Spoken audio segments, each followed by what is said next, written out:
Gracias, consejero presidente. Creo que con esta queja que estamos sobre la mesa, van a iniciar la feria de impunidad que se va a generar en este órgano electoral respecto al tema del Estado de México.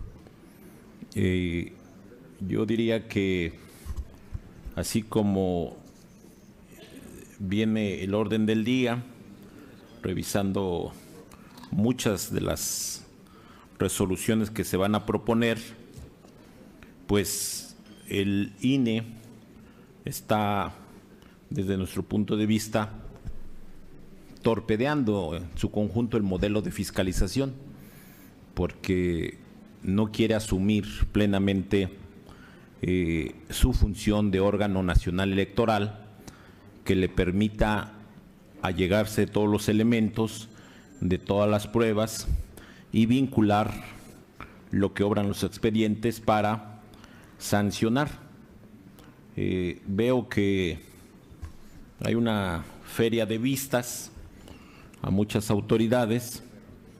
Yo diría que pues en una de esas ya deberían dar vista a la Cámara de Diputados avisando que no pueden fiscalizar y a ver si los cambian a los consejeros, porque nos parece que el tema es suficientemente grave como se ha venido manoseando el tema de la fiscalización en las últimas semanas.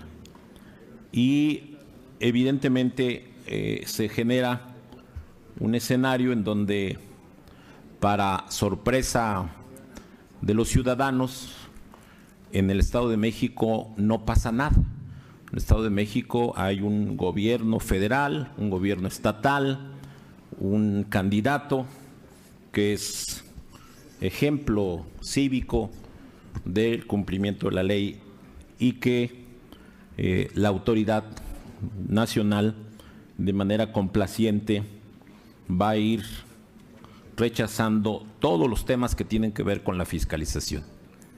Y me parece muy grave porque en esta queja de manera concreta hay muchos elementos. Solo el tema de los representantes de casilla, que tiene un componente, debió haber alertado a la autoridad para ampliar su esfera investigadora. Ya se ha dicho, ese es un programa. El Congreso del Estado autorizó decenas más de programas que debiera haberse abierto la investigación para saber si no solo 9,000 estaban en ese programa, sino otros tantos miles estarían en otros programas sociales. Porque en el Estado de México los programas sociales sí tienen una incidencia, más allá de la teoría, sobre los resultados electorales, sobre cómo se comporta el electorado, donde hay una inversión más alta tanto del gobierno federal o el gobierno del Estado de México. Por eso nosotros sostenemos que en este caso sí es verdaderamente inaudito que se pretenda declarar la improcedencia y, insisto, con eso abrir la cadena de impunidad a un candidato que evidentemente gozó durante todo el proceso electoral del apoyo, del respaldo económico, político y financiero del gobierno federal y del gobierno del Estado de México.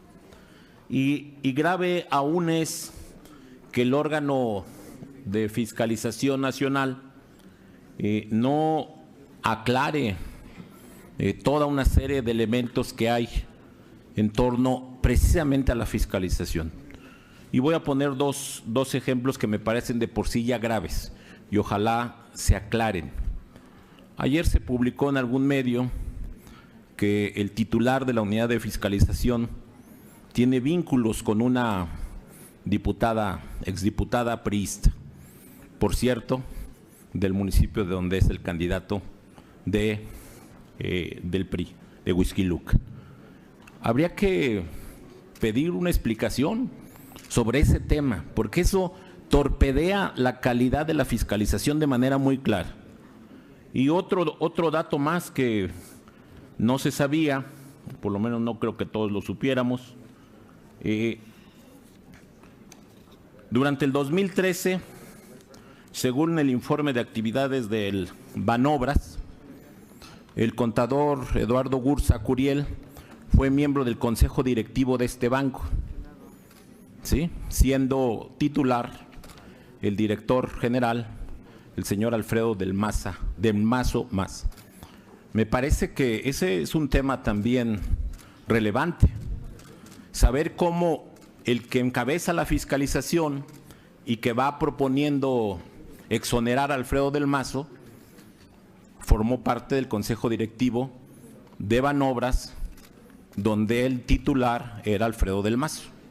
Me parece un dato revelador que no aparece en el currículum, por cierto, oficial de nuestro titular de la unidad de fiscalización, ni cuando lo propuso el consejero presidente, ni en su currícula oficial que está publicada, pues aparece que él fue miembro de ese consejo directivo, con una calidad, sí, derivada de una función en un órgano, en otra secretaría, pero finalmente habría que preguntarnos, ¿ser parte del consejo directivo de Banobras permite que el contador Gursa sea competente y tenga calidad para conocer las quejas contra Alfredo del Mazo?